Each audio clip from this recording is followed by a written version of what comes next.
Ângela, boa noite. Vera, boa noite.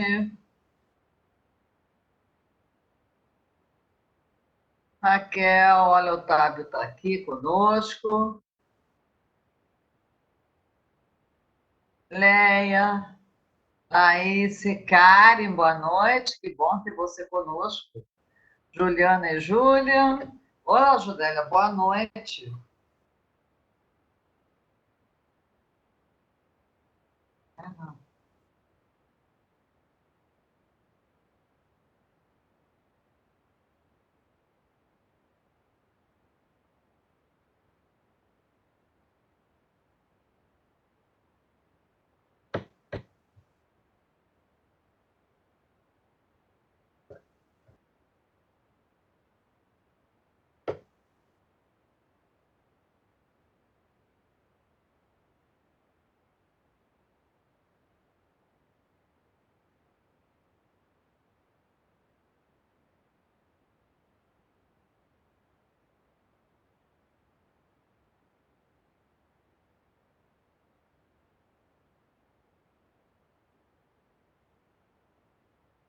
Vamos esperar mais uns minutinhos para dar início à nossa sessão de dezembro, nosso grupo de estudo.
Mais uns minutinhos e vamos dar entrada, vamos dar início ao nosso grupo de estudos. Boa noite. Deixa eu ver quem tem o prazer de ver aqui.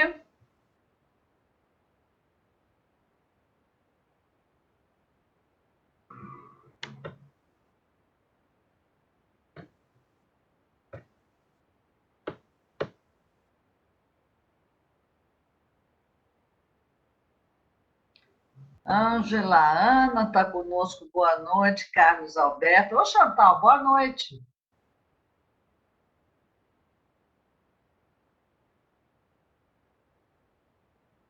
Estela.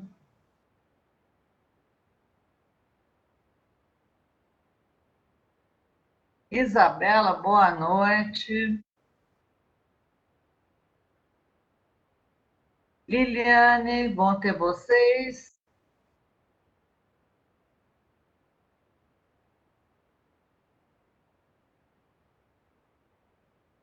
Sandra, boa noite.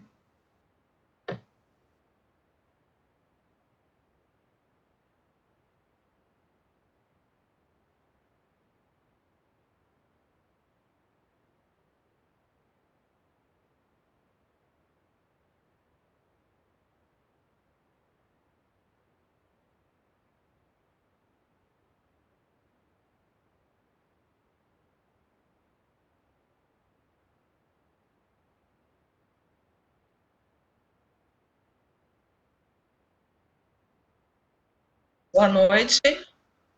Boa noite, Edna. Desculpem. Desculpem meu atraso. Não tem o menor problema. Acho. Tá. Manda Já aplicação. Edilon, nós já estamos no ar? Já. Que bom. Bom revê-los.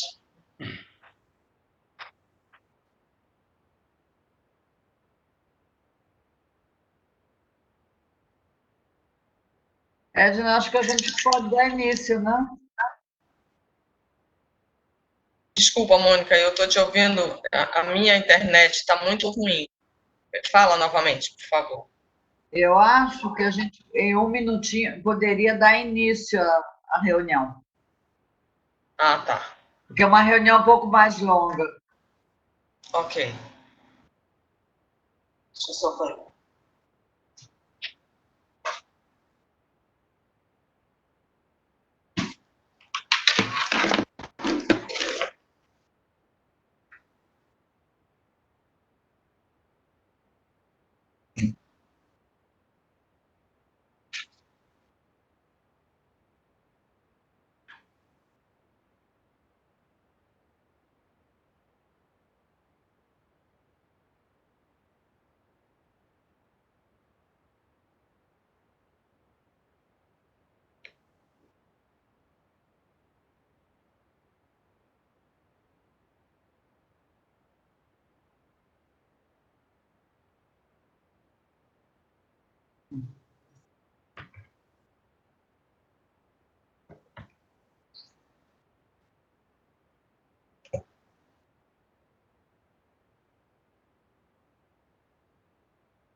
Amanda? Oi? Cumprimentos, querida. Boa noite. Tudo bom? Boa Acabei noite. acessando a sala na correria e nem te cumprimentei. Tudo bem. Oi, Edna, tudo bom? Ah, Rita, não estava te vendo. Tudo bom, querida? Tudo, e você? Que bom, podemos estar aqui. Mais uma reunião do Samaritano, né? Sim. Temos um convidado especial aí, né, Rita? Ele entrou sem querer aqui. Olha o cachorrinho latindo aí. Nós já estamos com 61 amigos conosco aqui na sala, o que é muito bom.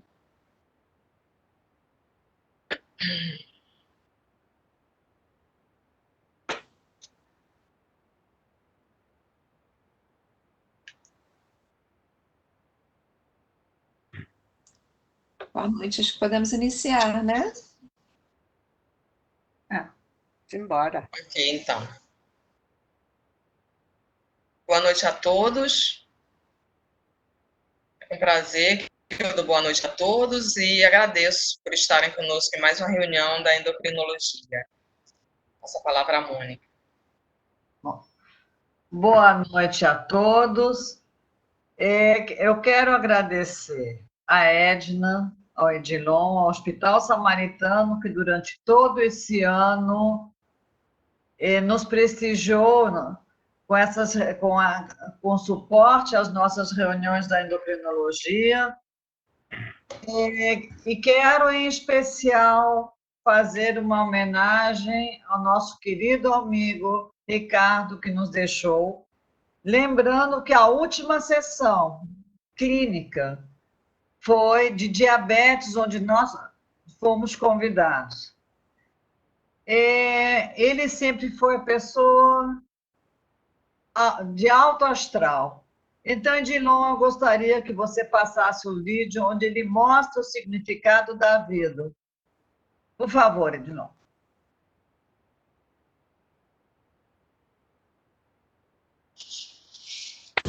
Faça o que for necessário para ser feliz, mas não se esqueça que a felicidade é um sentimento simples.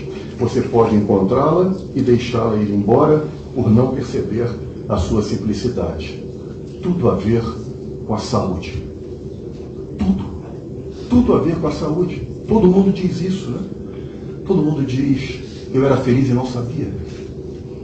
Mário Quintana lembra isso, de que, na verdade, para nós sermos felizes, basta que nós estejamos, na verdade, exercendo coisas simples, como é importante durante a vida que nós conquistemos relacionamentos saudáveis, né?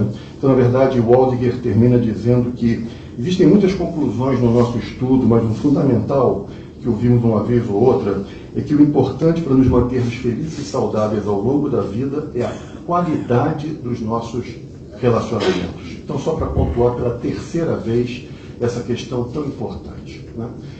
Eu, infelizmente, soube há não muito tempo atrás do suicídio de um médico, que era um médico amigo meu, próximo a mim, e que, no bilhete que deixou, ele escreveu uma única frase: cansei da solidão.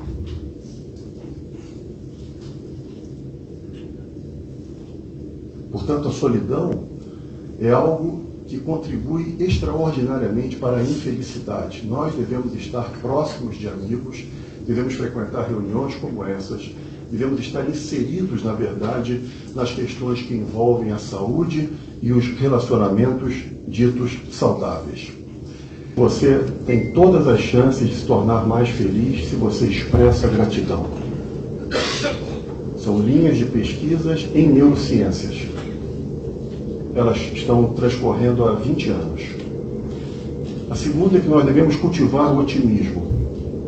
Pessimistas, obviamente, não conseguem ser felizes. Cultivar emoções positivas. Evitar comparação social.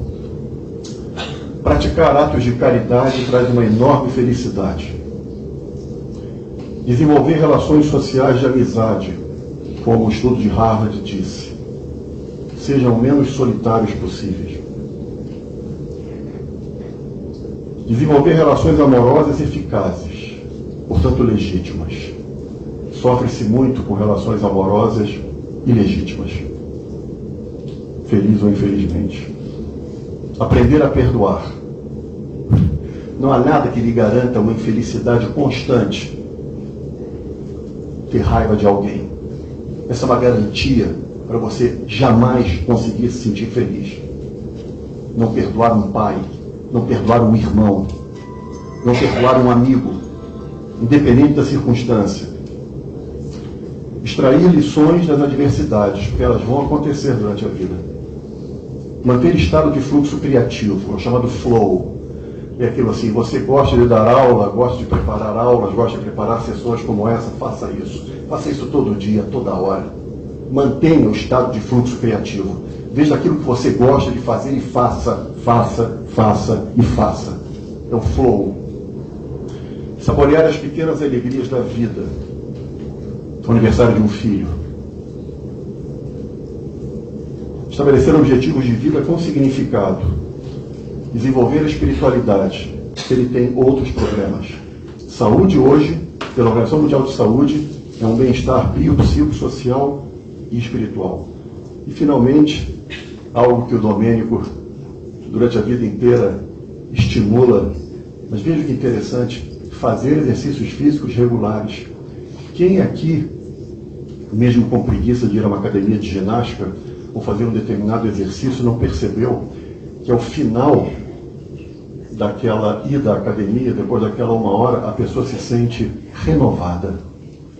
Incrível. São chamados hormônios da felicidade, né? Serotonina e uma série de outros. Os bons relacionamentos humanos é que trazem a alegria de viver. Muito obrigado.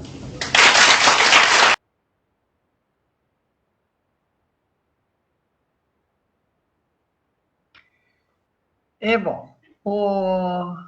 Estão me ouvindo? Sim, perfeito. Pode seguir, então. Estão sendo bom. O assunto dessa noite nosso é depressão em menopausa, contracepção na perimenopausa. As nossas convidadas dessa noite são a doutora Amanda Taide e a doutora Rita Vasconcelos Paes. Rita é doutora pela UFRJ, colaboradora do ambulatório de endocrinologia feminina do IED e vice-presidente do Departamento de Endocrinologia Feminina e Andrologia da ASBEM. Amanda é a staff do IED, ela foi a cofundadora do ambulatório de endocrinologia feminina e disforia de gênero do IED, professora associada do IED, professora adjunta da UFRJ e membro do DEFA. Gostaria de passar a palavra à Denise, que vai explicar como vai ser a nossa reunião. Denise, obrigada. Obrigada, Mônica. Boa noite a todos. Obrigada por todos que estão aqui com a gente, né, nessa noite de quarta-feira, para a gente conversar um pouquinho sobre menopausa. Agradecer a doutora Amanda e a doutora Rita. Agradecer a Edna também, que está aqui com a gente, o Edilon. Mônica, obrigada. E eu, particularmente, me sinto honrada de estar aqui presente nessa sessão hoje e de fazer parte dessa homenagem que está sendo feita ao Dr. Ricardo.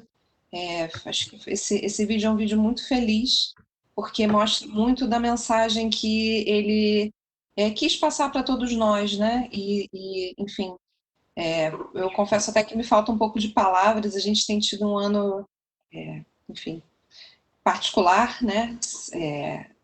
Muitas perdas enfim, infelizmente a gente teve a perda recente agora do Dr. Ricardo. Ficou vazio, sem dúvida nenhuma, mas fica também a certeza de uma pessoa muito especial que trouxe muita coisa positiva e que certamente engrandeceu e engrandece o mundo ao seu redor, né? Então, essas são as qualidades de uma pessoa eterna, né? Então, temos entre nós muitas pessoas eternas que não estão fisicamente conosco, né? Desculpa. Dr. Ricardo se junta a essas pessoas e, enfim, agradeço muito. O meu sentimento é realmente de gratidão por ter tido ele conosco, ter tido essas pessoas especiais conosco e também por todo o apoio que deu, né? A Mônica já falou sobre isso, mas todo o apoio que deu junto do Samaritano para que nós pudéssemos ter esses encontros de endocrinologia, desde o seu início nos encontros presenciais até agora nos encontros virtuais, sem dúvida nenhuma, ele ao lado da Edna e ao lado da diretoria do Hospital Samaritano, Dr. Ricardo, Dr. Mansur, sempre nos apoiaram e deram esse espaço para que a gente pudesse nos reunir, conversar, discutir, enfim, e estar juntos. Então, só agradecimento, acho que emoção, agradecimento, e vamos em frente, continuar fazendo o que esses mestres nos ensinam, que é discutir um pouco sobre medicina e aumentar o nosso conhecimento para que possamos ser melhores médicos, melhores seres humanos, e, enfim, e cuidar melhor de quem está ao nosso lado. Obrigada a todos, e vamos lá. Agora eu vou explicar mais uma vez, todo mundo que está aqui com a gente já está habituado, né? Mas assim, só para relembrar, a gente vai fazer um modelo de discussão de casos. Vamos começar com a doutora Amanda, e se houver alguma colocação, alguma pergunta, por favor, eu peço que escrevam pelo chat. Ao final da apresentação da doutora Amanda, vamos ter um período... É a doutora Rita que começa? Acho que sim. Agora eu fiquei na dúvida, é a Rita que vai começar? Desculpa, gente. Então tá, então a Rita começando. Desculpa. Então a doutora Rita vai começar e na sequência então teremos algumas perguntas e depois a doutora Amanda. Então vamos lá, por favor, Rita, muito obrigada por estar aqui conosco. Pode começar. Obrigada.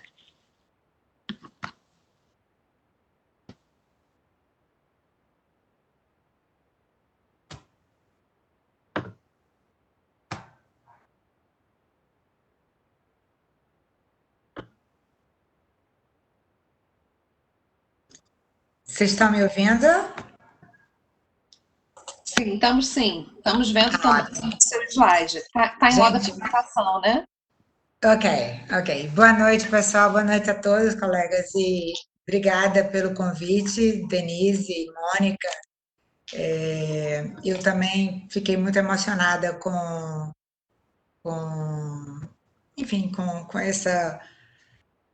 o falecimento, né, do Ricardo, e eu também fiquei emocionada com o vídeo. Acho que ele criou aquele grupo Humanidades, né, e assim, foi uma coisa que eu participei de algumas sessões, e assim, eu acho que ele ele foi realmente uma pessoa especial. Acho que vocês foram muito felizes em apresentar esse vídeo, porque é uma mensagem de felicidade, né? Que eu acho que é uma coisa que ele falava muito nisso, nessas sessões.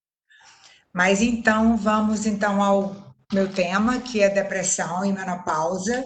Eu vou começar então com um caso clínico. Essa paciente, então, ela... Deixa eu ver aqui, sim. É uma paciente que veio à consulta, ela se mostrava... Peraí, só um pouquinho, acho que eu não estou... Só um minuto, gente. Passa com a setinha pro Eu lado. acho que eu não estou no primeiro slide. Só um minuto. Rita, tem uma setinha no... Pois é, eu não estou. Agora eu estou. Tá. Ok. Agora está tudo bem. Ok, então trata-se de uma paciente com 36 anos, branca, solteira, arquiteta, natural do Rio de Janeiro.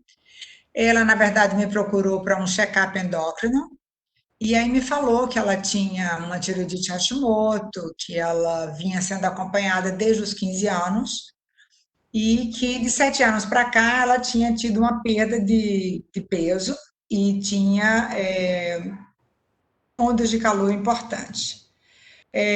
Me informou que em alguma ocasião seus níveis de FSH e LH estavam alterados e um dos seus ginecologistas falou que ela tinha uma síndrome de falência ovariana precoce. Ela foi então medicada com progesterona oral micronizada, 200 miligramas, que ela usou do 14º ao 25º dia do ciclo, menstruava regularmente, tinha tido melhora dos sintomas e fez uso também de contraceptivo oral. Ela vinha, então, intercalando esses dois medicamentos e, às vezes, também fazia uso de alguma medicação do médico, de um médico ortomolecular. Então, a primeira consulta dela foi em 2015. Ela era, assim, uma paciente sempre muito ansiosa, ela tinha uma preocupação muito grande com o peso, inclusive não queria nunca saber o peso, e me chamou a atenção que ela não tinha o menor interesse quanto a essa questão menstrual. Ela não tinha nenhum relacionamento afetivo no momento e também não tinha filhos. Ela tinha um índice de massa corpórea de 20, uma pressão normal, uma frequência cardíaca, ela fazia muito exercício, ela tinha uma frequência cardíaca de 60, não tinha estigma, uma tireoide impalpável. E ela me trouxe exames do ano anterior com FSH de 118 e um outro de 2015, quer dizer, no mesmo ano que ela veio na primeira consulta, de 113 e um outro de 48, que provavelmente ela estava em uso de alguma reposição. E aí tinha alguns exames que eu solicitei, né? Ela tinha um FSH de 20, um estradiol de 67, tinha uma função tiroidiana normal e tinha anticorpo positivo, ou seja, de fato ela tinha tiroidite Hashimoto que ela havia mencionado. A gente conversou um pouco sobre reprodução, eu pedi a ela um antimileriano e ela trouxe um antimileriano com valor baixo. Ela tinha um endométrio fino e um ovário com um volume de 3,6 e um outro, um folículo de 1,6 centímetros. A ultrassonografia dela não chamava muita atenção, a da tireoide tinha textura até homogênea para Hashimoto e um volume de 6 centímetros cúbicos. Fez um cariótipo normal, não tinha nenhuma história de falência ovariana prematura, também não tinha nenhuma história de retardo ou de autismo, e ela tinha esses anticorpos positivos. Então, ela ficou como um diagnóstico de um POI de origem autoimune, provavelmente, e, assim, uma portadora de um transtorno de ansiedade com um provável distúrbio alimentar e um transtorno depressivo. Era uma paciente que dizia sempre que sentia-se bem, não dizia que tinha algum problema, precisava de terapia, eu às vezes mencionava isso, ela não deixava um espaço para isso, estava sempre bem. E ela também não dizia que precisava de orientação psiquiátrica. Ela tinha dificuldades, ela estava sempre mudando de emprego e tinha dificuldades nos seus relacionamentos também afetivos. Uma coisa que eu queria contar dessa paciente, que eu achei muito interessante, é que quando eu encaminhei ela para fazer reprodução, ela se empolgou logo, quer dizer, ela não vinha falando sobre filhos, ela não tinha o menor interesse. Uma coisa que me chamou muito a atenção também é que ela, há 5 anos, tinha um diagnóstico de menopausa precoce, né? E ela, aparentemente, não tinha, a ficha não tinha caído. Então, eu achei isso bem interessante, né? A gente que já está acostumado a tratar essas pacientes, assim, parecia que realmente a ficha não tinha caído, e quando eu falei, você quer engravidar, e ela achou que parece que tinha sido a primeira pessoa que tinha mencionado que ela precisava correr atrás, e aí ela realmente correu atrás, e aí ela, enfim, procurou a médica que eu indiquei, e ela realmente ficou interessada, e ela se empenhou muito em fazer esse tratamento. Bom, e aí a gente, então, pensa, né, quais são as relações, né, entre estrogênio e depressão, né, já que o título da minha aula é falar sobre isso. Então, esse artigo, ele é antigo, mas ele é um clássico, acho que vale a pena vocês lerem, e ele mostra que há, vamos dizer assim, vamos dizer assim, no cérebro humano, né, há uma colocação, há uma expressão dos receptores do RNA mensageiro, dos receptores de estrogênio em locais assim, locais onde se sabe que existem também neurotransmissores que estão relacionados a distúrbios, a transtornos emocionais, afetivos e também depressão. Aqui a gente vê mais ou menos isso, né? A organização anatômica desses receptores estrogênicos no cérebro humano. Eu não vou me ater a isso, porque isso é bastante conhecido, mas eu vou entrar mais ou menos no tópico que a gente pretende, né? Que é essa questão da menopausa em relação à depressão e até o suicídio, né? Que é uma coisa que a gente não, enfim, chama muito atenção para isso.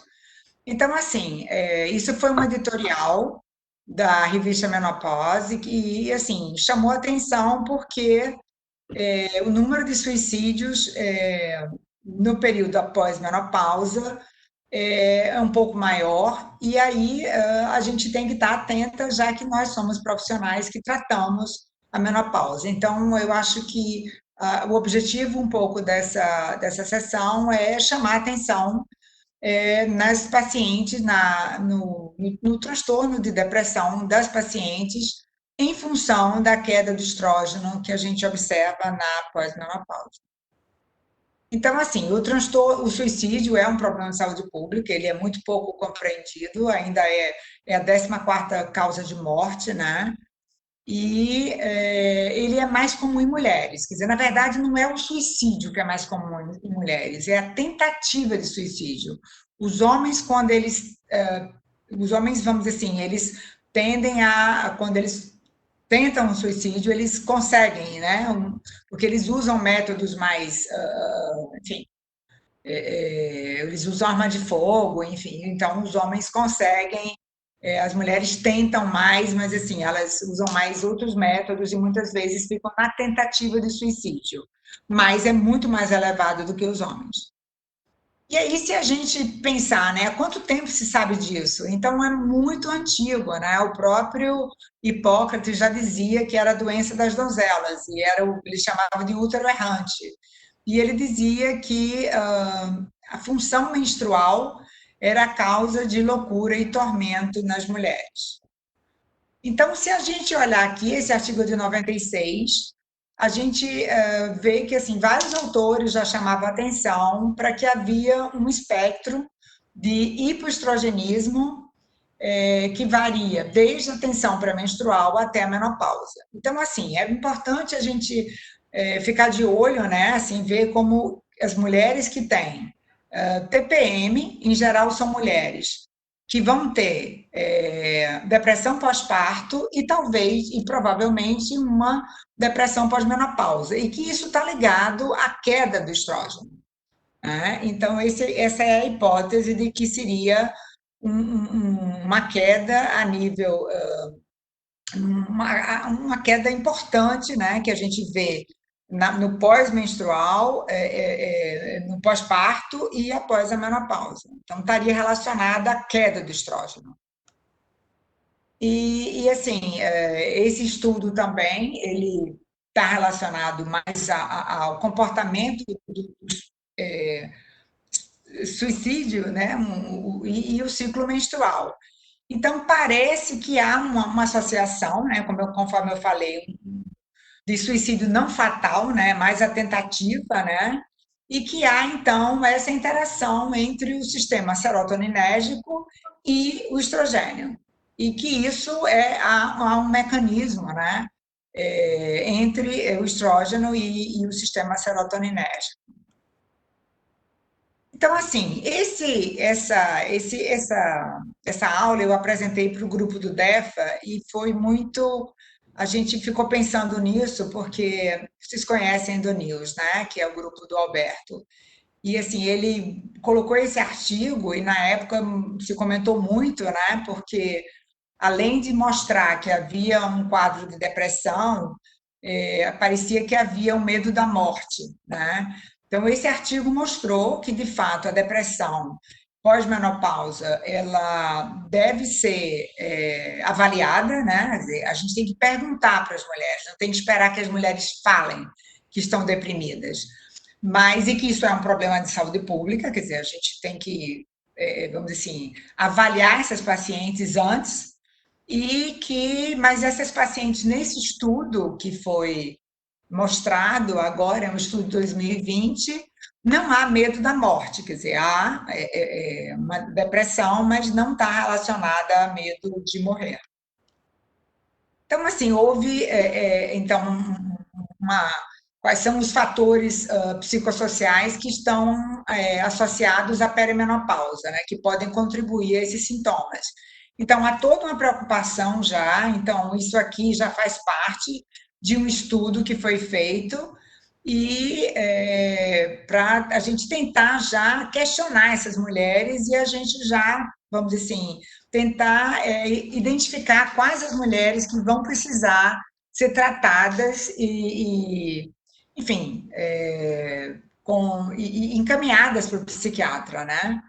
Então, assim, o que seria uma melancolia involucional, né? Se falava muito em síndrome do ninho vazio, mas hoje em dia isso é diferente, as mulheres têm um trabalho, então muitas mulheres até se colocam melhores quando os filhos estão saindo de casa. Então, não é bem essa síndrome do ninho vazio, é uma coisa que se questiona muito atualmente. Mas é uma idade, quando a mulher entra na menopausa, que a gente tem que levar em conta que essas mulheres se deparam com uma série de estressores. Então, cuidar de pais idosos, ela é uma idade que está junto com a morte dos pais e familiares, doenças na própria mulher e na família, tem o ajuste emocional e sequelas, talvez até de uma menopausa cirúrgica, mudanças no estado civil, às vezes até nascimento de filhos numa idade mais avançada, então isso é meio complicado, porque aí as mulheres vão ter responsabilidade de criar filhos pequenos, cuidar de pais idosos e tratar das carreiras, então isso realmente é muito complicado, né? Uma sobrecarga muito grande para as mulheres. Então, aqui foi feito um guideline, foi feito um consenso do NAMS, e é um guideline para avaliação e tratamento da depressão perimenopausa e as recomendações. Então, eu vou falar um pouco sobre isso. É interessante a gente saber que O risco de sintomas depressivos que é levado na perimenopausa, ela pode acontecer independente da mulher já ter tido o depressão. Então, assim, não é a mulher que vai ter depressão na pós-menopausa, não necessariamente, quer dizer, a mulher que tem uma depressão na pós-menopausa não é a mulher que já tem histórico de depressão. Então, isso pode ser uma coisa nova. Mas também pode ser uma mulher que já teve depressão, então você tem que ficar de olho se não é uma depressão maior, né? A manifestação inicial do transtorno depressivo maior na perimenopausa é incomum. Hoje em dia, graças a Deus, poucas mulheres são submetidas àquela oforectomia, né, que se fazia como prevenção de câncer, mas havia um elevado risco também de depressão, essas mulheres que eram submetidas à esterectomia com oforectomia, mas também se fala que mulheres submetidas à esterectomia também têm um risco de depressão maior quer dizer, fazendo a menopausa pós-esterectomia. E mulheres com a insuficiência ovariana precoce, elas vão ter também um índice de depressão maior, quer dizer, depressão maior, mais frequente do que uma mulher com a menopausa em época normal. Então, assim, quais seriam, né, os fatores que a gente iria perguntar? Se essa mulher já usou antidepressivo, então já seria um fator né, que iria indicar a possibilidade dela ter que usar. Fatores sociodemográficos, então, idade jovem, a raça negra, dificuldades financeiras, que vão levar à necessidade de suporte social, sintomas de menopausa, né? Esses sintomas são muito importantes. Sintomas vasomotores, e especialmente a insônia, né? A insônia está muito relacionada à depressão. Alterações de humor relacionadas à reprodução, então, se aquele link que eu comentei anteriormente, é muito importante você perguntar a essa mulher na pós-menopausa se ela teve depressão pós-parto e se ela tinha TPM. Então, como seria essa apresentação clínica da depressão? Será que ela é diferente? A depressão na perimenopausa ela é diferente de uma depressão normal? Não, ela é igual, só que ela tem sintomas vasomotores juntos. Ela vai ter a sudorese noturna, vai ter o cansaço, e ela pode vir junto com alterações cognitivas. Então, assim, na verdade, é uma depressão que se complica com outros sintomas, né? E sintomas muito desagradáveis, né? Especialmente se a paciente tem a sudorese noturna e a insônia. Então, como eu já comentei, a insônia está muito relacionada, e os sintomas vasomotores, à depressão. Então, assim, avaliação e diagnóstico, né? Então, você tem que avaliar qual o estágio dessa menopausa, essa sobreposição de sintomas com sintomas psiquiátricos, considerar esses fatores psicossociais que a gente já mencionou, e avaliar, né, se essa paciente tem e é mais com psiquiatra mesmo, né, gente? A gente tem que identificar e saber encaminhar essa paciente. E aqui é um estudo que foi feito por psiquiatras, e assim, eles avaliaram se essas pacientes que tinham depressão na pós-menopausa, se havia algum medicamento que houvesse uma resposta melhor. E realmente tem uma medicação que eles acham que atua melhor, que é a desvenlafaxina. Então, isso é bem interessante. E é interessante isso aqui eu achei muito interessante, é a janela chamada janela de vulnerabilidade. Então, existem evidências de que a terapia estrogênica apresenta efeitos antidepressivos com a magnitude similar aos agentes antidepressivos clássicos na perimenopausa. Mas isso não acontece na mulher na pós-menopausa. Então, assim, é importante a gente ter essa noção de que a reposição hormonal é muito importante. Especialmente se a mulher tem depressão, a gente iniciar essa reposição hormonal por todas as razões, não só aquela janela. A gente está falando de janela de vulnerabilidade, tá, gente? Não é aquela janela de oportunidade, não. São duas janelas diferentes. A janela de oportunidade em relação à cardiovascular. Então, assim, é mais uma janela que a gente tem que ficar de olho, né? Então, a terapia estrogênica, ela melhora a depressão se for feita na perimenopausa. Na pós-menopausa, ela é ineficaz. Então, assim, eu achei super interessante, talvez seja a melhor mensagem dessa apresentação minha, que eu achei isso bem interessante, aprendi muito.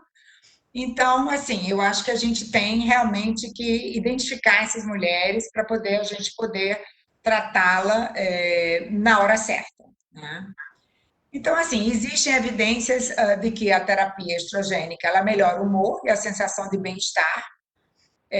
Os contraceptivos, eles também, eles melhoram o humor, mas não é para isso que a gente vai dar. Mas, assim, a terapia estrogênica ela também melhora a mulher, até com idade maior, mas tem que se considerar numa mulher com idade mais avançada o risco-benefício, né? Principalmente o risco de trombose, de AVC, enfim. Mas, assim, uma coisa importante é que esses estudos eles só viram o estrógeno. Então, não foi avaliado a associação de progesterona, né? Então, assim, esses dados de estrógeno associados com progestógenos não são esparsos e não são muito, são inconclusivos, né? E, assim, é muito claro, né, colocar que o estrógeno não é aprovado para tratamento de transtorno de humor, né? O que eu quis dizer foi que ele melhora a depressão se você usa como tratamento na perimenopausa, mulher que tem transtorno depressivo. E eu achei super interessante isso aqui. Foi feito, né? Agora eu acho que a medicina se deu conta, né, da importância, né, do distúrbio do sono durante a menopausa. E esse estudo mostrou que a melatonina ela pode estabilizar o ritmo circadiano. Então, assim, eu acho que é uma coisa legal a gente poder, de repente, associar a melatonina nessas pacientes. Eu achei bem interessante isso. Então, assim, voltando então ao caso clínico, né? Por que se tratar essa paciente com cicloprimogina e não fazer uma reposição hormonal com estrogênio, com estradiol e com progesterona natural? Na verdade, isso é uma recomendação do ginecologista, né? Porque ela teria que ciclar, né? Então, essa paciente tentou fazer, ela fez vários FIVs, inclusive foi muito interessante porque ela ficou namorando um parceiro do trabalho dela, que foi embora para a Itália, ele era italiano, mas ele deixou sêmen para ela, mas, enfim, depois ficou cobrando dela se ela ia engravidar dele ou não, mas ela não conseguiu. Essa paciente não conseguiu engravidar, ela deve ter feito uns 5 FIVs, e ela ficou muito triste, né? E, enfim, eu quis mostrar aqui que ela não tem perda óssea, ou seja, ela realmente está fazendo um segmento bom, ela usa, ela faz uso da medicação. E eu chamei a atenção, né, quanto a essa coisa dela precisar não fazer uma pausa grande por conta da cicloprimogina. E aí ela agora faz o estradote, ela está fazendo, e aí ela faz 75, aí às vezes ela por conta própria vai para 100, porque ela adora quando ela aumenta a dose, ela se sente bem, e aí eu fico, enfim, colocando limite nela. Enfim, é uma paciente que ela não acha que ela tem problemas. Então, assim, eu trouxe esse caso porque é uma paciente que tem um transtorno de ansiedade, ela tem também um transtorno, tem distúrbio alimentar, né? Assim, é uma paciente que eu tenho muita dificuldade em ajudar, ela vai em vários médicos, ela foi para essa indicação minha para engravidar e ela fez vários FIVs com ela, mas assim, vez por outra ela arrumava uma médica em Barcelona ou no Rio Grande do Sul. Então, assim, ela tem uma dificuldade de estabelecer, assim, ela vai em várias pessoas, né? Acho que ela não confia muito, mas ela vai sempre lá no consultório, mas ela não aceita essa coisa de que ela precisa de ajuda, de que ela tem algum problema, ela não aceita que ela tem algum problema psicológico, né? Psiquiátrico muito menos. Então é isso, quer dizer, eu quis ilustrar uma paciente que tem um sofrimento muito grande, ela sequer menciona a tristeza dela não ter conseguido ter filhos, né? Enfim, eu queria depois assim que vocês pudessem me dar sugestões e comentários, né, sobre esse caso. Eu acho que era o que eu queria comentar com vocês. Muito obrigada. Rita, brigadíssimo. Caso super interessante, sua apresentação, como sempre, é ótima. Obrigada. Trouxe aí vários dados para a gente, importantes para a gente discutir, né? Então, pessoal, por favor, mandem aí seus comentários pelo chat, comentários ou dúvidas e sugestões, né? E, enfim, eu queria tomar a liberdade de fazer uma pergunta, começar fazendo uma pergunta. Enfim, a gente sabe que as evidências são poucas, né, digamos assim, em termos de estudos, mas existiria uma preferência por algum tipo de estrógeno ou algum tipo de progestágeno para a melhora de sintomas depressivos na perimenopausa ou na pós-menopausa? Enfim. Não. Na verdade, é a terapia estrogênica, é o estradiol. Né? O que é interessante, né, essa informação de que na perimenopausa você melhora os sintomas depressivos e na pós-menopausa o estradiol não tem esse efeito, é que eu achei interessante, que eles chamam de janela de oportunidade, né? Não, janela de vulnerabilidade, a oportunidade já é outra janela. Né? Mas, assim, o tratamento é com estradiol. O que é interessante é que quando essas pacientes querem gestar, é que você tem que deixar uma pausa para ela menstruar, né? Isso é complicado porque você tem que também proteger o osso dela, mas ela tem que menstruar, então você tem que deixar uma pausa para poder ela fazer, enquanto ela está tentando fazer os FIVs, você tem que deixar uma pausa para ela menstruar. Tá certo. E aí você deixa a pausa mínima possível, né? Tá certo. Eu tenho aqui um comentário do... Só um instantinho, gente, desculpa. Dr. Otávio Portela, né? Até falando sobre essa questão do suicídio, né? Obrigada pelo comentário. Ele diz que ele leu que mulheres não chegam a finalizar o suicídio porque, na realidade, elas tentam chamar atenção, como pedindo socorro. Enfim, e pergunta se isso poderia ser uma verdade, né? E coloca também que muitos pacientes dele resolveram sintomas de climatéria com homeopatia, não prescritos por ele, mas que resolveram. Então, se você tem algum comentário a respeito disso, Rita, por favor. Então, na verdade, eu acho até assim, meio machista, né? Essa coisa de que mulher faz isso para chamar atenção, né? Assim, porque assim, época de pronto-socorro a gente via muito e a gente brincava com isso, mas é muito sério, porque a mulher tenta, talvez até no descuido ela consiga se matar, né? Então, é uma mulher que sofre, né? Eu acho que até você querer chamar atenção é porque você não está bem, né? Então, essa mulher está deprimida, essa mulher não está bem. Então, eu acho que você tem que encarar como uma pessoa que está sofrendo, né? Então, eu acho que assim, eu não sou psiquiatra, né? Eu sou endócrina. Eu adoro essa parte de interação enfim, dos estrógenos da neuro, né? Endocrinologia. Então, eu acho que a gente tem que estar atenta, né? E isso é muito novo, né? A gente não sabia muito disso. Então, eu acho que a gente tem que estar atento. Se a gente trata a menopausa, a gente tem que estar atento para as consequências e até para essa questão.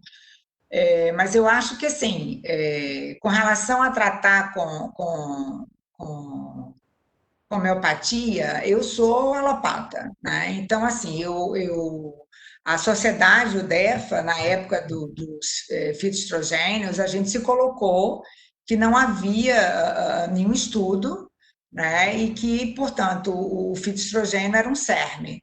E um CERM que não tinha nenhum estudo, onde ele atuaria como estrógeno ou como, enfim, como agonista ou como antagonista. Então, a gente não vai usar uma medicação que a gente não conhece, então a gente se colocou contra o uso de fitoestrogênio. Então, a gente vai usar uma medicação que é a medicação que a gente conhece, que a gente estuda, que a gente faz trials randomizados. Então, a posição na minha, não só minha, a posição do DEFA, Amanda depois pode falar sobre isso, é que a gente não deve usar homeopatia nem usar fitoestrogênio. A gente tem que usar estrogênio.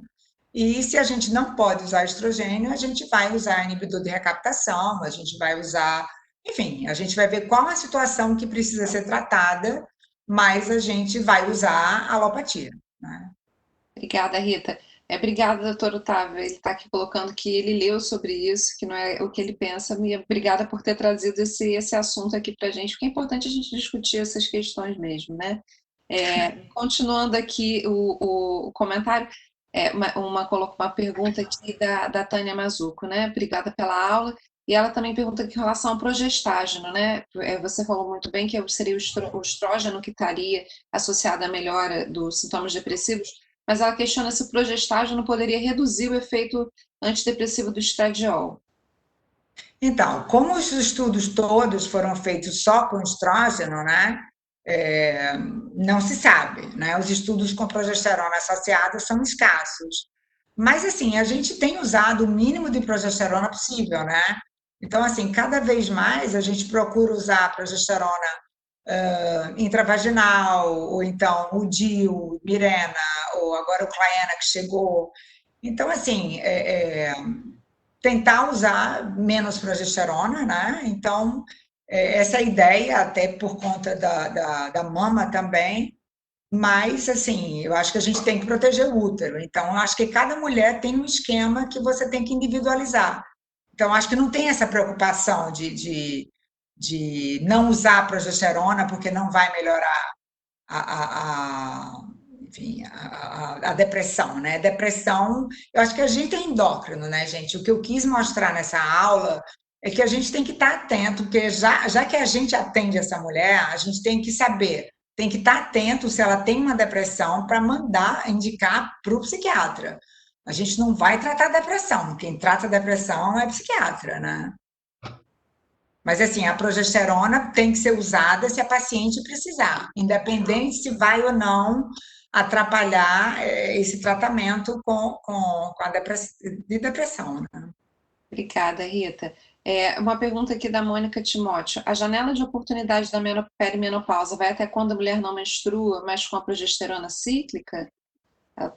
Só para você definir um pouquinho melhor o que seria essa janela de oportunidade da perimenopausa, por favor. Então, Mônica, é janela de vulnerabilidade. A vulnerabilidade para a depressão. Então, assim, se a mulher está na perimenopausa e você dá estrógeno para ela, com progesterona ou sem progesterona, né, se ela tiver útero ou não, ela vai responder se ela estiver deprimida. Então, o estrógeno vai ter um efeito antidepressivo. Se ela sair da perimenopausa, se você já pegar a mulher na pós-menopausa, talvez você, o que os estudos falam, né? É que esse estrógeno não teria esse efeito antidepressivo. Agora, isso é a janela de vulnerabilidade. A janela de oportunidade são 10 anos, a partir da última menstruação. Ótimo, Rita, obrigada. Acho que a gente pode agora passar para a doutora Amanda, né? Para a gente seguir, depois o que tiver mais de comentário a gente discute no final, tá? Obrigada. Obrigada, Rita, mais uma vez. E, doutora Amanda, por favor, vamos agora começar com sua apresentação e seu tema. Muito obrigada mais uma vez por estar aqui com a gente. E obrigada, pessoal, aí pela colaboração, pelos comentários no chat. E podem continuar mandando, que no final a gente retoma os temas para discussão. Obrigada. Obrigada, doutora Amanda. Obrigada, boa noite a todos. Estão me ouvindo? Sim, muito bem. Sim, então tá. Antes de mais nada, eu gostaria de agradecer esse convite, Denise, Edna, Mônica, e parabenizar a Rita pela apresentação dela. E também sentir nossos corações abraçados pela falta do Ricardo. E eu gostaria apenas de agradecer a ele a existência que ele teve, tantas coisas bonitas que ele fez. em pessoas acidentadas, deformadas. Nós temos várias experiências de clientes e amigos que ele restabeleceu a autoestima e a beleza de muitas pessoas, porque ele tinha essa beleza dentro dele. Obrigada, Ricardo. Bem, vamos então começar, lembrando rapidamente o que seria a menopausa, né? Seria, na realidade, a última menstruação, mas e climatério seria o período antes e depois da última menstruação.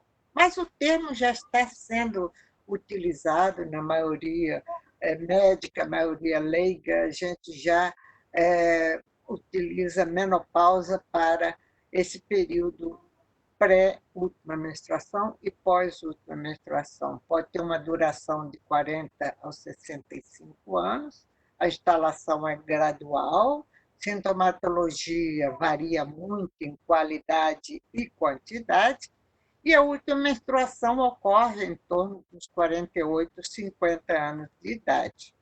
É lógico que o diagnóstico nos auxilia muito alguns exames, como a exclusão de gravidez, dosagem de FSH, LH, prolactina, o estradiol, na época da perimenopausa não é muito aconselhável, já que ele pode sofrer grande variação. O exame vaginal indicaria o trofismo dessa vagina, o ultrassom transvaginal mostraria não só o endométrio, mas os tamanhos dos ovários, que também são importantes para a gente ver se essa mulher está realmente entrando ou não na menopausa. Bem, e entrando direto no nosso assunto, eu gostaria de mostrar alguns gráficos em relação a nascimento e idade materna. Vocês veem que de 1990 até 2015 houve uma diminuição na idade das mulheres que tiveram filhos, né? Brutalmente entre 15 e 19 anos, e um aumento das mulheres que tiveram filhos após os 40 anos. É uma realidade atual, né? Muitas mulheres deixam para engravidar depois que estiverem bem estabelecidas na sua profissão, e algumas delas até fazem congelamento de óvulos para depois ter essa gravidez. Então, é o que a gente se depara no momento atual. Mas, ao mesmo tempo, é muito alto o índice de aborto, não só de provocado, mas aborto espontâneo, após determinada idade, como vocês veem, de 40 a 50 anos, aumenta muito o nível de aborto, não só provocados como espontâneos. E também aumenta muito os problemas fetais, como vocês veem aqui, a incidência de natimortos em relação à fase da idade materna. Bem, antes de mais nada, eu gostaria de justificar que alguns slides vão, muitas vezes, sem uma bibliografia mostrada, mas é porque eu entrei com a minha experiência e mexi neles, e no final eu darei uma vamos assim dizer, proposta de leitura para quem desejar. Bem, vamos ver quais são os anticoncepcionais que nós temos na nossa mão. Nós temos os anticoncepcionais combinados, né, que são aqueles em que existe o estrógeno e o progestógeno. Eles podem ser utilizados oralmente, em termos de adesivo, anel vaginal. Antes da sua prescrição, devemos saber como está o endométrio, como está o miométrio, porque o miométrio pode ser o foco de adenomiose, uma patologia muito comum em mulheres mais velhas, também como estão os ovários. As indicações dos anticoncepcionais da perimenopausa são para mulheres saudáveis e não fumantes, anticoncepcionais combinados, usando-se com muito cuidado em mulheres com excesso de peso, obesas, e também eles ajudam muito a melhorar a densidade mineral óssea que cai nessa idade. Existem também os anticoncepcionais que só têm progestógenos, que também existem em forma de pílulas, os implantes de etenolgestrel, injeções e o DIU. Né? Eles geralmente estão indicados em mulheres fumantes, diabéticas, que têm doença vascular, lúpus, obesidades, enxaqueca com áurea e doenças cardiovasculares. E continua sua contraindicação, assim como o outro, com história pregressa de trombose e trombofilia. Queremos aqui chamar a atenção que, ao contrário dos anticoncepcionais combinados, eles não melhoram a sintomatologia da perimenopausa e nem melhoram os sangramentos irregulares. Outro anticoncepcional, que algumas vezes pode até ser usado nessas mulheres na perimenopausa, é a contracepção emergencial, que pode ser usada até 72 horas após a relação sexual, é feita com progestógenos em altas doses. Bem, existem também os métodos não hormonais, né? Como, por exemplo, o DIU de cobre, que pode ser utilizado até um ano após a confirmação da menopausa, chamando a atenção para que aumentam muito o fluxo sanguíneo e que também provocam, muitas vezes, dismenorreia. Muitas vezes, essas mulheres da perimenopausa, elas estão numa fase em que houve separação, elas estão numa fase em que pode ter relacionamentos vários. Então, é muito importante chamar atenção para elas para o uso dos preservativos para diminuir as doenças sexualmente transmissíveis, embora, se seus parceiros forem de idade correspondente, os preservativos facilitam muito a disfunção erétil que esses homens já podem estar apresentando devido à idade. É lógico que, entre os métodos não hormonais, também chama atenção a laqueadura e vasectomia, não que a gente vai indicar nessas mulheres na pré-perimenopausa, mas aquelas que já tiveram filhos, muitas vezes pode chegar a gente já com a laqueadura tubária e seus companheiros, seus maridos, já tendo feito as vasectomias. Bom, é importantíssimo a contracepção na perimenopausa. Por quê? Nessa faixa etária, como eu mostrei nos gráficos iniciais, o maior risco de gravidez é o aborto, que está aumentado, e também comorbidade materna. O parto é arriscado pela idade. E também é maior o número de anormalidades fetais nessa faixa etária. As mulheres, atualmente, elas dão muito preferência aos anticoncepcionais reversíveis de elongação, e é uma questão de utilizar a gravidez que é desejada nessa faixa etária. Então, nós continuamos a dar preferência nessa faixa etária ao anticoncepcional reversível de elongação, que seria o DIU de cobre ou o levonorgestrel.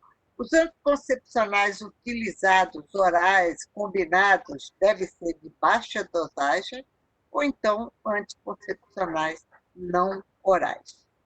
Existem 2 dispositivos intrauterinos hoje no mercado brasileiro, é o Milena e o Quilena, ou Cailena, como quiser, que são diferenciados, vou mostrar no próximo slide.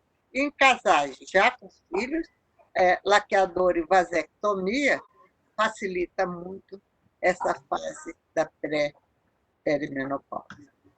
O Mirena é um DIU que libera levonorgestrel na quantidade de 52,5 miligramas de levonorgestrel que ele contém, e o Quilena tem a quantidade de 19,5, uma quantidade bem menor de levonorgestrel. E parece, até agora, com todos os trabalhos que foram apresentados no seu lançamento, que é tão efetivo quanto, e ambos têm duração de 5 anos. O seu uso é de 5 anos, e vocês veem a diferença de tamanho, que é muito mais simples a sua colocação, e o seu efeito colateral não poderia ser de cólicas, etc.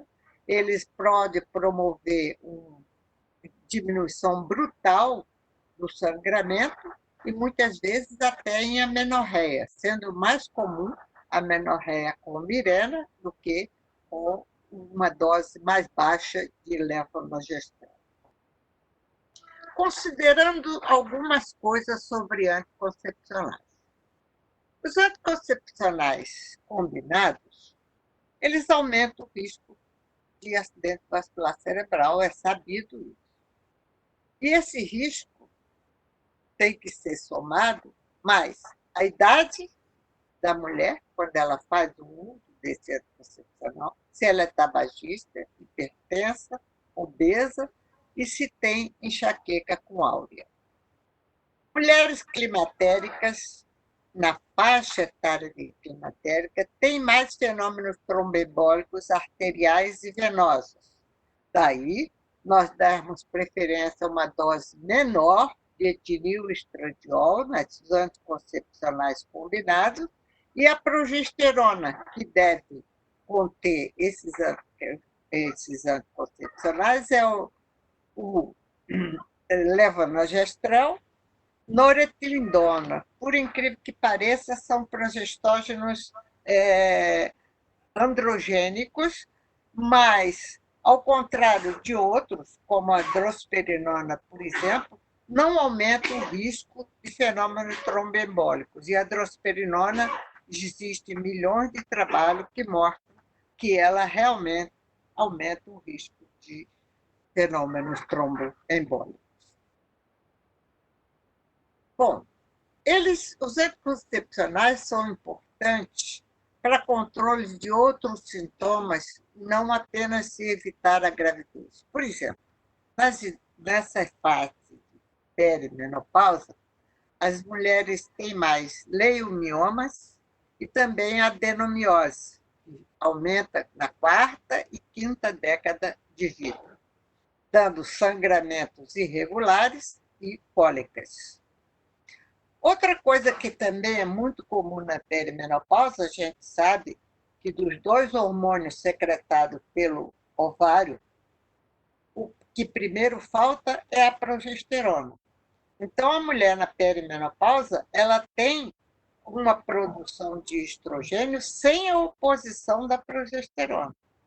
E, obviamente, isso pode levar a uma hiperplasia de endométrio. É muito comum a gente escutar no consultório que as mulheres que estão na perimenopausa passam 2, 3, 4 meses sem menstruar, e quando acontece a menstruação, elas referem como um sangramento extremamente abundante.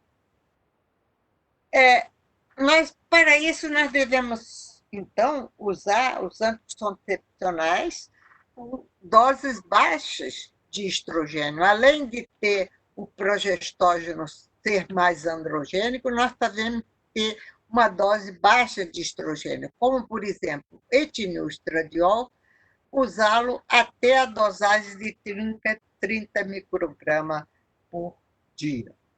Por outro lado, nós temos os anticoncepcionais de progestógeno, são vários o que existe, orais, né? Como, por exemplo, Cerazete, nós temos também a injeção de medroxiprogesterona, que não faz a minha cabeça, eu não gosto de indicar para ninguém. Então, são progestógenos que não agem em termos de sangramento, eles agem apenas como anticoncepcionais e devem ser utilizados, e nós não teremos uma boa resposta quando a mulher tem leiomioma e adenomiose, no caso de ser oral. Podemos ter uma boa resposta no caso de ser intrauterino, através de DIU.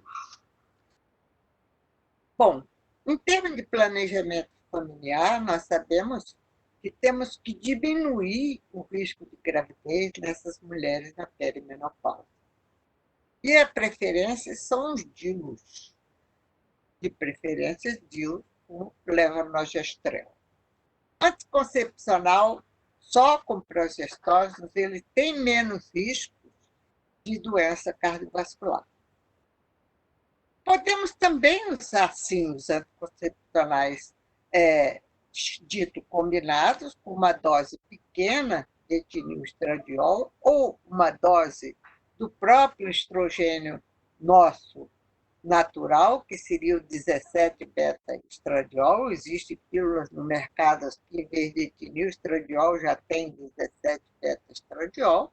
Nas mulheres que não têm riscos cardiovasculares, porque eles diminuem o sangramento uterino anormal, melhoram fogachos e diminuem a possibilidade de câncer de endométrio, porque evita aquela hiperplasia contínua que acontece na perimenopausa. E eles são usados, e como é que a gente faz essa transição anticoncepcional e terapia hormonal? É nisso que está o segredo, porque os anticoncepcionais eles têm uma dose hormonal muito grande e a terapia hormonal tem uma dose hormonal baixa, e nós devemos, de uma certa maneira, ter muito cuidado nessa transição, como vamos explicar posteriormente. Levamos em conta alguns fatores. Com a idade, nós sabemos que aumenta a pressão, aumenta a obesidade, síndrome metabólica e aumenta o risco de trombose e de fenômenos tromboembólicos. Mas muitas mulheres, nessa fase, estão usando anticoncepcionais combinados porque querem um retorno rápido à fertilidade. Embora o índice de gravidez que possa acontecer nesses casos é de 48% de gravidez não planejadas, mas existem mulheres que querem engravidar após os 40 anos. Mulheres com laqueadura são aquelas que têm já tiveram filhos, e devemos enfatizar a individualização e a eficácia desses anticoncepcionais em mulheres que não têm um risco cardiovascular. Quando parar o anticoncepcional e entrar com a terapia hormonal? É aí que está o pulo do gato. Né? Quando nós podemos fazer essa terapia hormonal, que não é anticoncepcional? A gente pode ter a terapia hormonal numa mulher que ovula e ela engravida, com certeza. Então, a Sociedade Norte-Americana de Menopausa aconselha que o controle anticoncepcional deve ser mantido até 1 ano após a última menstruação que essa mulher apresente.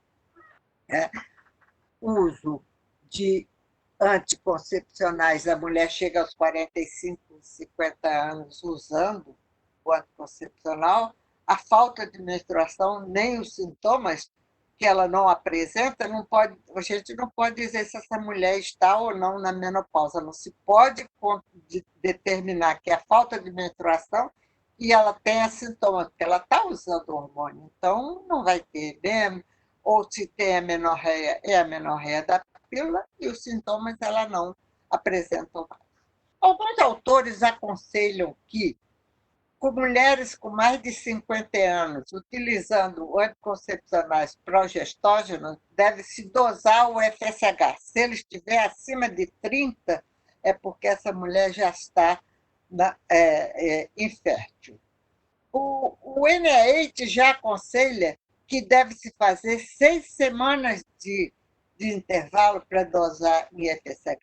E eu, sinceramente, digo para vocês que a dosagem do FSH não é segura nos caso de anticoncepcionais que estejam usando durante a menopausa, e eu não confio em nada nessa dosagem de FSH para dizer agora podemos parar o anticoncepcional e você vai continuar com a terapia de reposição hormonal. Bem, existe um órgão no Reino Unido que é chamado a Faculdade de Sexualidade e Reprodução,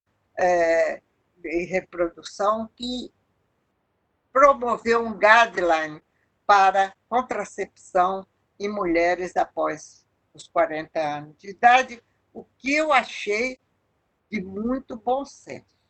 Por exemplo,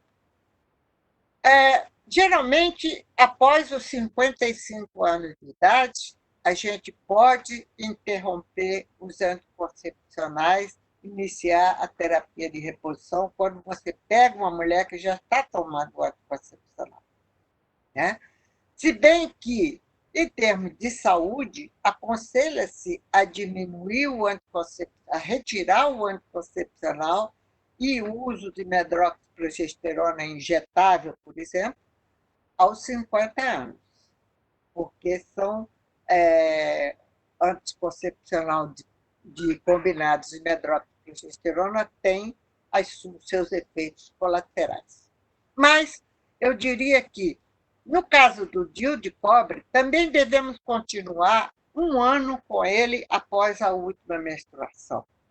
E o DIU com levonorgestrel devemos utilizar até os 55 anos, ou melhor ainda, mantê-lo para que a gente possa usar só estradiol na terapia de reposição hormonal. O modelo ideal para mim de terapia de reposição hormonal é uma mulher que tem um útero e que tenha DIU de Mirena ou Quilena, porque eu posso trabalhar tranquilamente, sem precisar usar progesterona oral, vaginal, etc., porque é muito difícil a gente acertar com essa progesterona, vamos assim dizer. Então, isso tudo que eu falei aqui, depois vocês podem até fotografar ou ter esses slides. Eu dei uma leitura nessa bibliografia e entrei com a minha experiência. E, para mostrar para vocês um caso muito interessante, e que eu trouxe o caso de uma paciente minha, que hoje tem 54 anos, mas que nos procurou quando tinha 30 anos de idade, em 1997, pós-parto, com amenorreia. A nossa dosagem de FSH, estradiol, ILH e prolactina, FSH, estradiol e ILH deram baixo, prolactina normal. E fizemos até teste de LH-RH e chegamos à conclusão de que essa menina, na época, tinha uma amenorreia disfuncional ou funcional, e uma das queixas delas era não só a amenorreia, mas também o desejo de engravidar. Iniciamos, então, uma reposição para proteger o osso dela, com 17 beta-estradiol e progesterona natural cíclica, única e exclusivamente para dar oportunidade ao LH e FSH de restabelecerem a sua normalidade. Ela não tinha nada na ressonância magnética, não tinha nenhum motivo para ter esse problema de amenorreia, e nós achamos que poderia ser realmente disfuncional. Ela apresentava sempre desejo de engravidar, e continuava usando 17 beta-estradiol oral, ou gel, ou adesivo, com a progesterona natural, e só menstruava com isso. Se tirava isso, não menstruava. Em 2010, com 44 anos, Após um período de UFSH, começou a ficar um pouquinho mais alto do que o habitual. Antes era 0 ponto alguma coisa, o UFSH estava 3,5. Mas, na nossa dosagem, como pedimos dosagem de estradiol, ela tinha um aumento progressivo de estrogênio. Eu pedia, dava 500, 600, 700, falei, não, pedi um teste de gravidez. Foi positivo. Então, ela levou de 1997 até 2010, com 44 anos, para restabelecer o funcionamento do hipotálamo, hipófise, ovário, que a levou à gravidez. Infelizmente, o casamento não ia bem, ela não quis levar a gravidez adiante, coisa que ela anteriormente tinha muito desejado. Então, ela fez um aborto provocado e nós aconselhamos a colocação de um DIU, de cobre, no caso, porque gostaríamos de acompanhar as suas menstruações sem nenhum hormônio. E após esse aborto, ela começou a apresentar menstruações normais até 2016. Ela levou 6 anos menstruando todo mês, sem nenhum hormônio, fazendo a anticoncepção com o DIU de cobre.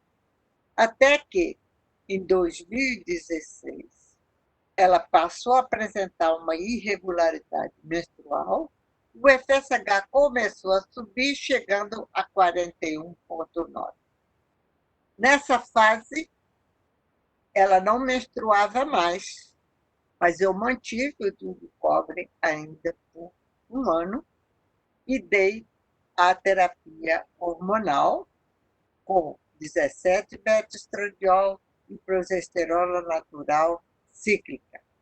Atualmente, ela apresenta 54 anos, está em terapia hormonal, densidade mineral óssea preservada, e seu último FSH é de 85, e já fizemos a retirada do DIU de cobre. Então, o caso é para mostrar para vocês como é imprevisível, né, uma mulher nessa faixa etária, 44 anos, engravidar se nós não tivermos fazendo nenhum método anticoncepcional e ela tiver uma vida sexual ativa. Obrigada pela atenção e estou à disposição para qualquer pergunta. Obrigada, doutora Amanda. Excelente apresentação, como sempre. Ótimo, obrigada pelos dados, também pela sua experiência. Obrigadíssima. Então, a gente tem algumas questões aqui no chat.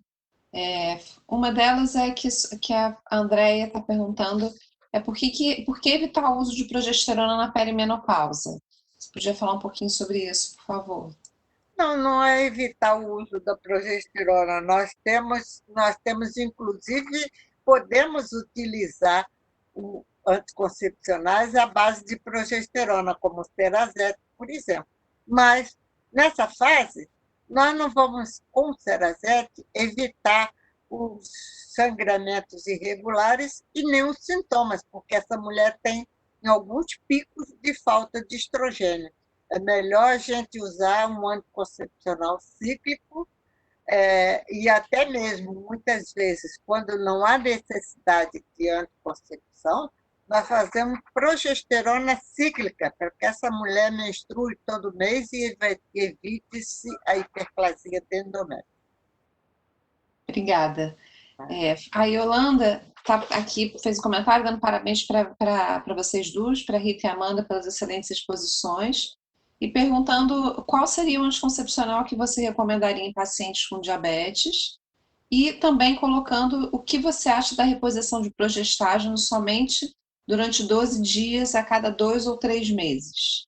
Então, são duas perguntas. Certo. Para diabéticos, né, existe essa proposta de utilizar o anticoncepcional, ideal seria só com progesterona. Mas, na minha experiência, eu indicaria esse tipo de anticoncepcional, ou até mesmo anticoncepcional com doses baixas de etilneoestradiol e a progesterona androgênica, sem problema nenhum. Né? Agora, eu não gosto desse negócio de progesterona de 2 e 3 em 3 meses, porque existe um trabalho, que agora eu não me lembro o nome, que foi feito há alguns anos atrás, que foi interrompido porque essas mulheres que faziam a progesterona a cada 3, 4 meses começaram a apresentar uma hiperplasia de endométrio importante, alguma delas já com diferenciação celular. De modo que não gosto de fazer todo mês. É mais natural, é mais dentro da nossa biologia. Certo. Pessoal, por favor, fiquem à vontade. A gente tem mais uns 10 minutinhos de discussão, de colocar as suas questões aqui, tá?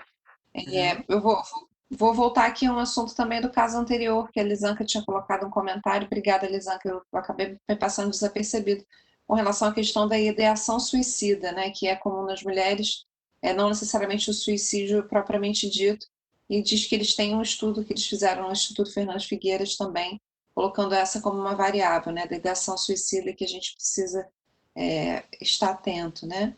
E, enfim, vocês têm... Obrigada, Lisanca. Vocês têm mais alguma questão aqui no chat? Então, eu vou convidar a Rita a retornar também para vocês duas estarem à disposição para comentários e também fazerem comentários entre vocês, uma da palestra do outro, enfim. Rita, por favor, se puder retornar aqui Fiquem à vontade de fazer os comentários e as contribuições.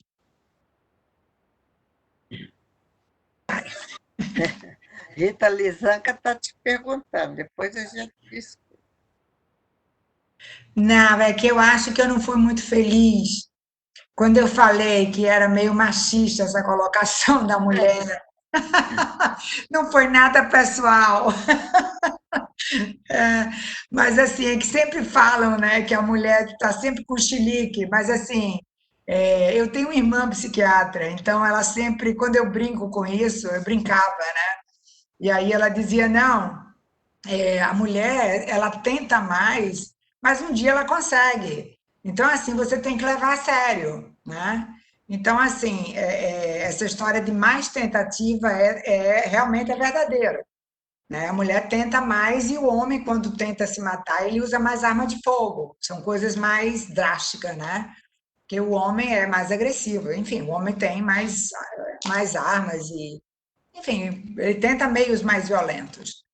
Mas não foi nada pessoal, não sei nem quem me perguntou, mas nada pessoal, tá, gente? É só que, enfim, a outra. Tem aqui uma pergunta para vocês duas. Tem duas, na verdade. Uma é para você, Rita, e a outra eu vou passar para a doutora Amanda. Rita, com relação à experiência com melatonina, qual a sua experiência? Qual seria a dose que você recomendaria como usar, com foco especificamente na menopausa, perimenopausa, para talvez auxiliar na insônia que vem relacionada a isso? Por favor. Então, esse estudo que eu li é muito recente. Então, assim, eu não tive experiência ainda, assim, eu não apliquei isso ainda no meu consultório, né? Mas a minha experiência com melatonina é limitada, mas assim, eu achei que era interessante, porque não é que o estudo diga que a melatonina vai resolver a insônia, mas eu acho que recuperar esse ritmo circadiano, eu acho que é interessante. Mas eu não tenho experiência pessoal para te dizer, vale a pena. Mas eu acho que é interessante, eu acho que é uma possibilidade, né? Eu acho que a gente ainda não tem melatonina no Brasil, né? Não sei se já foi aprovada pela Anvisa. Não. Foi? Ainda não, né? Mas já teve durante um período, foi suspensa, proibida. Foi suspenso, né? Então, assim, é meio off-label, né? Mas eu espero que a gente venha a ter. Mas esse estudo é muito novo, então eu não tenho experiência pessoal. Obrigada, Rita.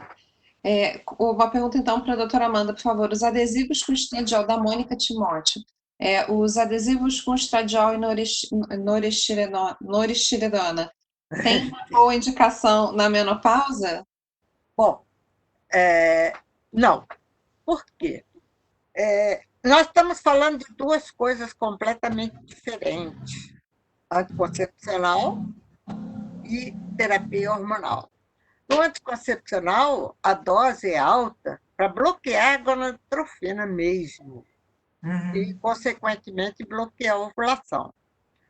Já na terapia hormonal, nós damos estrogênio, que não bloqueia o FSH, e a progesterona a ser escolhida nesses casos deve ser uma progesterona sem ação androgênica, estrogênica ou glicocorticoide símile. Então, nós damos preferência à progesterona natural micronizada ou dihidrogesterona. E os adesivos que contêm os dois, eles geralmente contêm os progestágenos derivados de androgênios, que eu não gosto de utilizar, porque existem estudos e mais estudos que mostram que esse tipo de progesterona aumenta a incidência de câncer de mama. Então, eu fujo desse tipo de progestágeno. Glicocorticoide símile, com ação androgênica, com ação estrogênica. Vocês mesmo têm um trabalho que é um exemplo para todos nós, que foi toda a tragédia que provocou a medroxiprogesterona no WHI. Então, eu gosto da progesterona natural e, muitas vezes, a progesterona natural ela provoca uma certa sonolência e as pessoas não têm uma boa tolerância. Eu parto para a dihidrogesterona, que tem melhor ação sobre endométrio e não age provocando sonolência. E ambas têm no mercado brasileiro. Obrigada. Uma outra pergunta aqui, da Andréia. Vocês fazem uso de hormônios isomoleculares, exemplo, estradiol, progesterona base? Por favor, doutora. Isso está parecendo, isso aí é o quê? Provavelmente bioidêntico. Bioidêntico. Não. Isomolecular, o termo que está escrito aqui, né? Não. Nós achamos que os hormônios feitos em laboratórios idôneos, eles têm uma aprovação de órgãos governamentais e científicos extremamente importantes. Então, tanto o estrogênio quanto a progesterona, nós temos um laboratório, por exemplo, que era o Bezan, que era agora não lembro o nome que ele tinha, mas agora é o Bezan, que tem uma carga de trabalho que comprovam que esses dois hormônios estão no mercado com doses perfeitamente controladas e nós não precisamos lançar mão de manipulação nem de estrogênio e nem de progesterona. Muito mais que, nesses casos, a progesterona é usada em termos de gel e a progesterona em gel, na minha experiência, já recebi muitas pacientes com hiperplasia de endométrio. Ela não é bem absorvida e não combate a hiperplasia de endométrio. Essa é a minha experiência. A Rita não sabe. Eu queria fazer um comentário sobre isso. Por favor. É bem interessante isso. Quando a gente fez um folder, não sei se você lembra disso, Amanda, a gente fez sobre reposição hormonal, sobre menopausa, e aí a gente colocou que os hormônios todos são encontrados em farmácia e que a gente não recomendava manipulação. E aí, nessa ocasião, o Conselho de Farmácia de São Paulo, eles entraram com ação porque a gente dizia que não recomendava manipulação.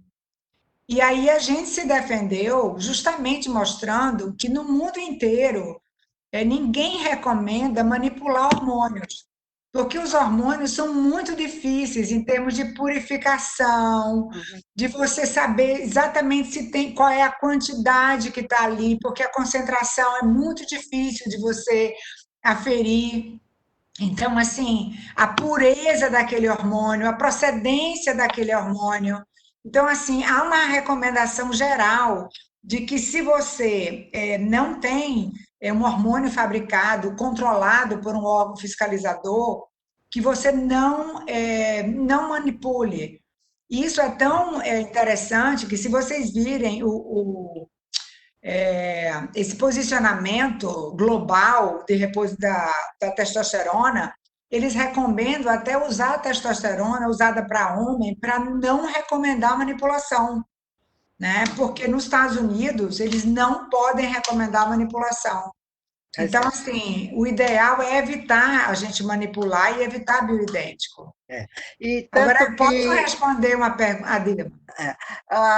houve um trabalho publicado pela Endocrine Society que mostrava que, recolhendo-se hormônios manipulados de várias origens, mandaram tudo analisar qual a dosagem que tinha, e era uma disparidade de dosagem que ninguém, e absolutamente nenhum deles encaixou com aquela dosagem que tinha escrita no rótulo ali após a manipulação.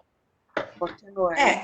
É só a gente lembrar, né, que a gente fazia hidrocortisona, e eu lembro que o Cláudio Cáter teve um paciente que fez insuficiência adrenal na frente dele. E foi a partir disso que se começou a não mais recomendar a manipulação de hidrocortisona, porque a gente começou a ter medo, né? Mas eu queria fazer Denise, eu não sei se você me permite, teve uma pergunta que eu não respondi, que foi assim: por que que eu recomendei numa paciente tão complicada, num momento tão complicado, ela engravidar? Então, eu não sei quem fez essa pergunta, eu não consegui identificar. Mas, Solange assim, foi Solange, né? Solange, o problema é o seguinte: quando a paciente que tem a insuficiência ovariana prematura procura a gente, é a hora que a gente tem que dizer, escuta, ou é agora ou nunca. Então, assim, se você tiver alguma vontade de engravidar, é agora.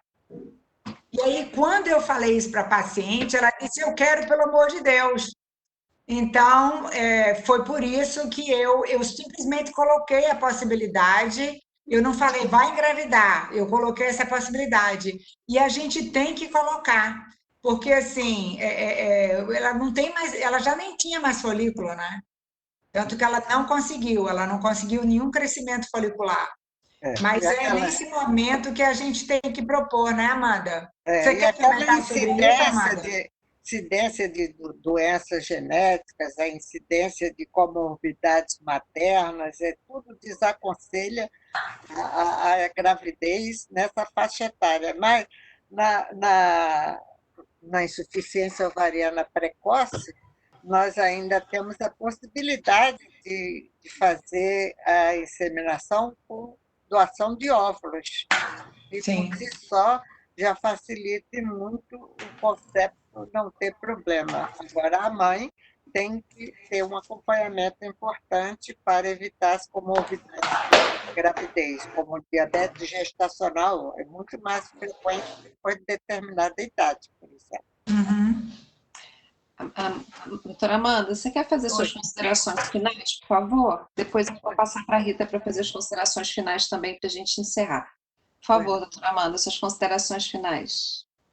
Eu gostaria de chamar a atenção muito sobre esse problema de anticoncepção na perimenopausa. É muito comum a gente diagnosticar a perimenopausa, começar a tratar já a mulher com uma terapia hormonal, quer dizer, dose baixa de hormônio, e esquecer que ela está em risco de engravidar.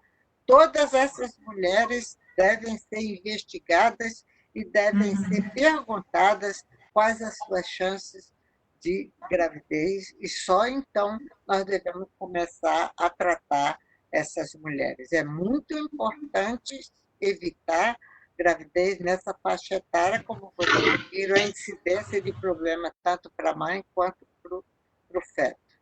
Prestar atenção que nós temos no comércio brasileiro uma infinidade de anticoncepcionais que são utilizados com muito boa resposta na perimenopausa. Obrigada a todos e boa noite. Obrigada, doutora Amanda, excelente. Rita, por favor. Então, eu, assim, queria dizer que eu achei que essa coisa, né, dessa ligação, né, dos hormônios do estrógeno com o humor, é muito interessante. E a gente tem que ficar atento, porque as mulheres têm muitas alterações de depressão justamente pela a questão do receptor de estrogênio e serotonina. Então, assim, fiquem de olho quando vocês veem paciente que tem TPM. Essa paciente com TPM, talvez ela vá ter depressão pós-parto. Então, que é muito pouco diagnosticada, a depressão pós-parto é muito pouco diagnosticada. Agora, eles estão correndo atrás para tentar fazer mais diagnóstico. E, assim, uma paciente que tem depressão pós-parto já é uma paciente que pode ter depressão na pós-menopausa. E é interessante, a gente não vai tratar a depressão, mas a gente é endócrino, identifica e encaminha, né? E essa questão que eu achei muito interessante. A paciente que está na perimenopausa, e aí eu vi uma pergunta. O que é a perimenopausa? Gente, a perimenopausa, né, é o climatério, né? Assim, você pode ter pacientes que ficam 4 anos. Então, quando que você diz que a paciente está na pós-menopausa? É 1 ano depois da última menstruação, né? Mas essa paciente que está na perimenopausa é uma paciente legal se a gente puder ver se ela tem transtorno depressivo e a gente iniciar a reposição dela com estrógeno, que a gente vai ter uma melhora da qualidade de vida dessa paciente. Então, isso que eu queria, era a mensagem que eu queria deixar, e eu queria agradecer, enfim, essa oportunidade de deixar essa mensagem para você, de trocar trocar com a Amanda, com vocês todos, com Denise, com Mônica, foi muito legal. Obrigadíssima, Rita, foi ótimo. A gente que agradece vocês todos. Então, pessoal, eu vou passar a palavra agora à Mônica, agradecer a todo mundo que está aí, boa noite. Boa noite. Deixar aqui minha homenagem para o doutor Ricardo. Sim. Mônica, para você, por favor. Obrigada. Eu quero agradecer, Rita, quero agradecer a Amanda, quero agradecer a presença de todos, quero agradecer Denise, Edna, Edilon, pela parceria durante esse ano. Estamos esperando vocês o ano que vem. Última ou penúltima semana de janeiro, eu gostaria, por favor, que vocês me enviem os temas que vocês gostariam de ouvir, ou que nós colocássemos aqui no nosso grupo. Agradeço imensamente ao Hospital Samaritano, ao doutor Ricardo, ao doutor Mansur, pela possibilidade que dá ao grupo da endocrinologia de participar. Nossa saudade do Ricardo, mas eu gostaria que cada um de nós levássemos a mensagem, a felicidade, perdão, gratidão e amor. Exatamente o que eu nos desejo. Amor, gratidão, perdão e felicidade para o ano que inicia. Muito obrigada a todos e um excelente 1921. Espero que a gente tenha um ano melhor. A todos, meu grande carinho e obrigada por toda a participação durante esse ano e por toda a colaboração. E não se esqueçam, me mandem as palavras, os temas que vocês querem ouvir. Denise, obrigada. Edna, obrigada. Edilon, obrigada. E Samaritano, muito obrigada por nos receber. Uma boa noite a todos. Boa noite. Boa noite.